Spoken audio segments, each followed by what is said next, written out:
नमस्कार दोस्तों, मेरा नाम है अनुराग और स्वागत है आपका हमारी एक और नई वीडियो में। फाइनली गाइस, मारुति सुजुकी ने जिमनी के 5 डोर वर्जन को इंडियन मार्केट में लॉन्च कर दिया है। इंडियन ऑटो एक्सपो में इन्होंने सिर्फ टॉप एंड वेरिएंट को शोकेस किया था और जब मैंने टॉप एंड वेरिएंट की वीडियो बनाई थी उस टाइम मैंने आपको कहा था कि जब भी इसके बेस वेरिएंट की रिगार्डिंग कोई नया अपडेट आ जाएगा सबसे पहले आपको अनुराग चौधरी चैनल पे देखने मिलेगा। तो हाल फिलहाल इसके बेस वेरिएंट की कुछ पिक्चर्स वो लीक हो चुकी है, जिसमें हमें कन्फर्मली पता चल पा रही है कि भैया ये फीचर तो कंपनी बेस वेरिएंट में हमें प्रोवाइड है वो करवाएगी। देखिए, इसकी बुकिंग्स वगैरह मारुति ने स्टार्ट कर दी है, तो जाहिर सी बात है आप लोगों मन में क्यूरियोसिटी है कि बेस वेरिएंट में कौन कौन से फीचर आएंगे। तो एक एक करके हम सारे फीचर की बात करेंगे। उससे पहले आपको बता दूं कि भैया मारुति सुजुकी सिर्फ 2 वेरिएंट के अंदर हमें ये गाड़ी प्रोवाइड करवाएगी, जिसमें पहला है जीटा एंड दूसरा है अल्फा। दोनों वेरिएंट के अंदर हमें मैनुअल और ऑटोमेटिक ट्रांसमिशन देखने को मिल जाएंगे। सबसे पहले इंटीरियर के बड़े फीचर की बात करें तो जीटा वेरिएंट के अंदर हमें 7 इंच का smart play pro studio system देखने को मिलता है, जिसमें Android auto, Apple CarPlay, navigation वगैरह आपके सारे चलेंगे। एंड टॉप एंड के अंदर हमें 9 इंच वाला smart play pro studio system देखने को मिलेगा। उसके अंदर भी Android auto, Apple CarPlay, Suzuki connect वगैरह सारे फीचर वो देखने को मिल जाते हैं। आगे की ओर चलें तो जो एसी है वो हमें मैनुअली मिलने वाली है जीटा वेरिएंट के अंदर, जबकि अल्फा के अंदर हमें ऑटोमेटिक एसी दी गई है। डायल्स के अंदर भी फर्क रहता है, गैस स्टोव टाइप आपको बटन देखने को मिलेंगे बेस वेरिएंट में, जबकि टॉप एंड के अंदर आप देखोगे तो आपको स्विफ्ट से थोड़े इंस्पायर्ड है ये एसी वेंट्स एसी के कंट्रोल से वो देखने को मिल जाएंगे। नीचे की ओर बात करें तो 4 बटन दिए गए हैं। इस बेस वेरिएंट के अंदर में हमें चारों पावर विंडो देखने को मिल जाएंगी। जो फ्रंट के जो दोनों पावर विंडो है, ड्राइवर एंड को ड्राइवर, उसके बटन आपको सामने की ओर डैशबोर्ड पे देखने को मिल जाएंगी, जबकि पीछे के जो पावर विंडो के बटन है वो आपको एक तो सेंटर में 2 बटन दिए गए हैं एंड दोनों डोर्स पे भी आपको सेंटर के जो पावर विंडो के बटन है वो देखने को मिल जाएंगे।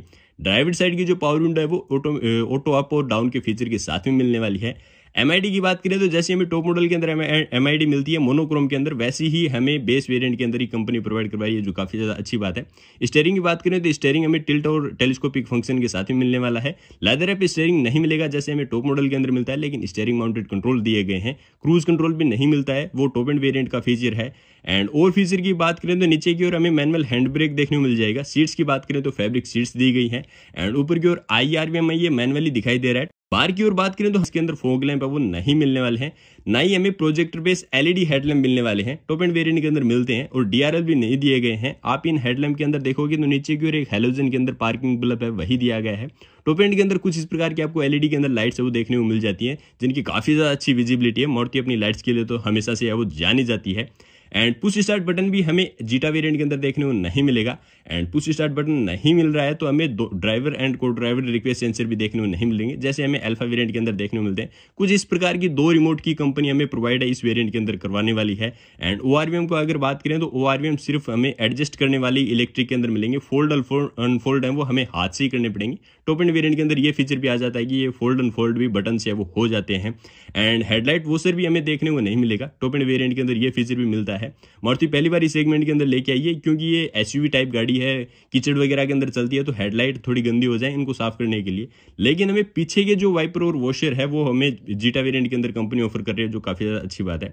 साइड प्रोफाइल की बात करें तो जो अलॉय व्हील है वो नहीं मिलने वाले हैं, हमें स्टील रिम व्हील देखने को मिलेंगे। टायर साइज की बात करें तो 195/80R15 के टायर साइज देखने को मिलेंगे। ये टॉप एंड मॉडल के अंदर भी मिलते हैं और इस वेरिएंट के अंदर भी प्रोवाइड करवाए गए हैं। टॉप मॉडल के अंदर हमें ऑल 4 अलॉय व्हील देखने को मिलते ऑल 5 है वो अलॉय व्हील देखने को मिलते हैं, यानी कि जो 4 और पीछे की जो स्टेपनी है ये भी अलॉय के अंदर दी गई है, लेकिन इसके अंदर चारों हमें स्टेपनी के अंदर देखने को मिलेंगे।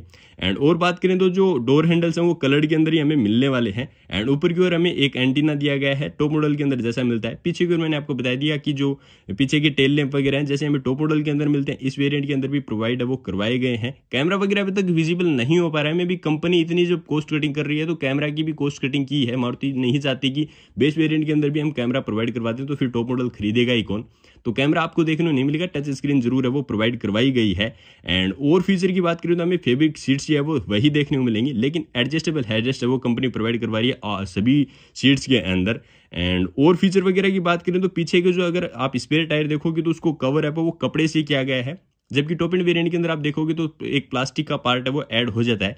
एक्सेसरीज भी मारुति इस गाड़ी के साथ में काफी सारी प्रोवाइड है वो करवाने वाली है। एंड पीछे की जो विंडशील्ड है इस पे डिफोगर भी हमें देखने को मिल जाएगा। एंड आप देख पा रहे हो कि नेक्सा की बैजिंग दी गई है, तो ये नेक्सा शोरूम्स के अंदर मारुति ये गाड़ी बेचने वाली है। और ऑल ग्रिप और जिमनी की बैजिंग भी दी गई है। तो मैंने आपको बताया कि इसके अंदर मैनुअल और ऑटोमेटिक दोनों वेरिएंट के अंदर कंपनी हमें ऑफर है वो करने वाली है।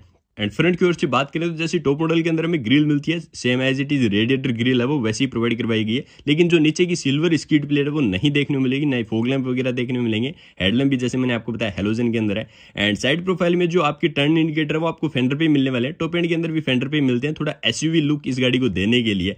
एंड अब बात कर लेते हैं इंजन ऑप्शन की कि कौन सा इंजन ऑप्शन हमें इसके अंदर प्रोवाइड करवाया जाएगा। तो इसमें सियाज वाला 1.5 लीटर का K15B सीरीज इंजन ऑप्शन है वो देखने को मिलेगा, जो आपको 104 bhp की पावर और 134 न्यूटन का टॉर्क प्रोवाइड करवाएगा। अगेन आपको 5 स्पीड मैनुअल और 4 स्पीड ऑटोमेटिक ट्रांसमिशन के अंदर ये देखने को मिलेगा। 40 लीटर की फ्यूल टैंक कैपेसिटी हमें जिमनी मारुति के अंदर प्रोवाइड करवाने वाली है। एंड 210 mm का ग्राउंड क्लियरेंस हमें देखने को मिल जाता है। 6 एयरबैग इसके टॉप एंड वेरिएंट के अंदर हमें देखने को मिलता है। फ्रंट के अंदर हमें डिस्क ब्रेक इस गाड़ी में प्रोवाइड करवाए गए हैं, जबकि रियर के अंदर ड्रम ब्रेक्स देखने को मिलते हैं।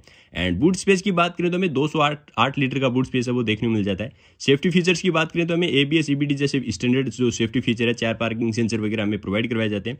प्राइस वगैरह अभी तक मारुति ने नहीं बताई है। एंड गाइस आप बात कर लेते हैं ऐसे कौन से फीचर हैं जो हमें टॉप एंड वेरिएंट के अंदर मारुति प्रोवाइड करवाती है लेकिन इसके अंदर देखने को नहीं मिलते।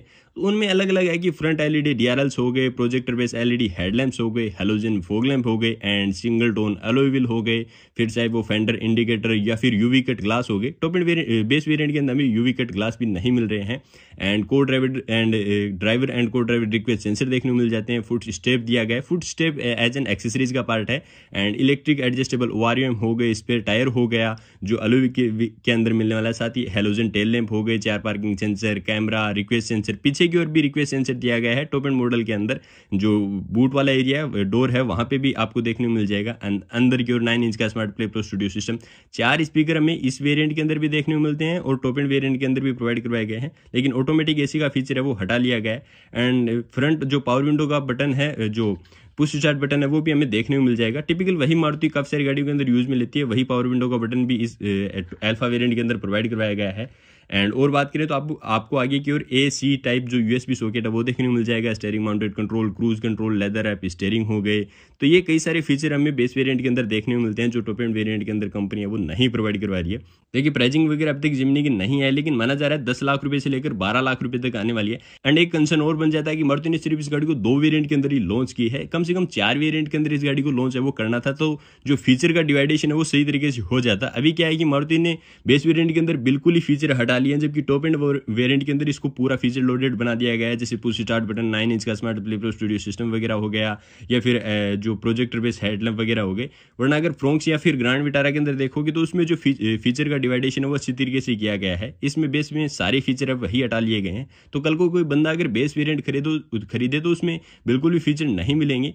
कहीं ना कहीं इसकी प्राइसिंग को भी मारुति को कम रखना पड़ेगा अगर ये बेस वेरिएंट के अंदर इतने फीचर वगैरह नहीं दे रहे हैं। तो टॉप एंड वेरिएंट और बेस वेरिएंट की प्राइस में डिफरेंस काफी ज्यादा चला जाएगा, तो कस्टमर काफी ज्यादा कंफ्यूज हो जाएगा कि बेस वेरिएंट खरीदें या फिर टॉप वेरिएंट खरीदें। क्यों बेस वेरिएंट खरीद के अगर उसको टॉप एंड बनाते हैं तो वो आफ्टर मार्केट चीज हो जाती है, और टॉप एंड मॉडल ज्यादा फीचर होने की वजह से थोड़ा सा एक्सपेंसिव वो हो जाएगा। अगर फ्यूचर के अंदर इस गाड़ी के रिगार्डिंग और कोई नया अपडेट आता है तो सबसे पहले आपको मैं अपडेट करवाने वाला हूं। तो गाइस मिलते हैं किसी इसी प्रकार की इंटरेस्टिंग टॉपिक को लेकर, तब तक के लिए take care and bye bye. Video देखने के लिए आपका बहुत बहुत धन्यवाद।